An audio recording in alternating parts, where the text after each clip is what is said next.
Twitter.com mundial taon. E awe nós está na Fan Festival de Kansas City. Da onde que tudo dia na aqui tem watch parties e mirando com o Corso também está jogando aqui na Kansas City. A decidir de pôr uma atração de Corso também toca. Nós agora semana passada na Houston, Giona toca. Awe toca turno na Corso para representar e essa aqui está batendo em persona de Ray Laufer.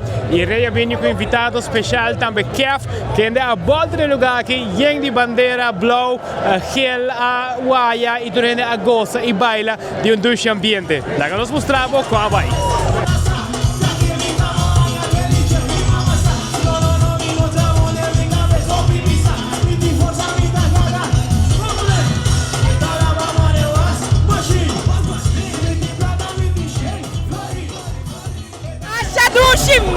Marcha duche mesmo. Me queria não quero perder o momento aqui para no rato. Completo, Sheng, Ray all the way. Hopi calor, hopi dushi. Sowieso nos nabi support dos isla Rumang Corso. E a minha mestra Martina, minha tata de Corso, minha timi Rusta Corso. Pero no, increíble, é algo super como no porque da experiência e foral Corso aqui na Kansas. Botawake Union, Ray.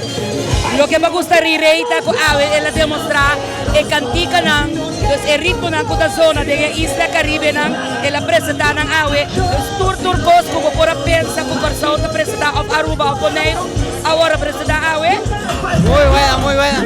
Yo veía cómo los jugadores de Curazao bailaban. Se ve gente con mucho ritmo igual que en Ecuador. ¿Tú tienes el ritmo?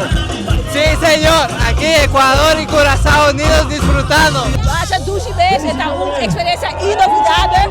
World Cup, décadas, para dois países eleitos, de World Cup. Nós estamos passando hopi duche, solidário com a irmã está Aruba, solidário com a irmã está Corso. Nós temos a Kansas City, Kawak, Corso, marca história.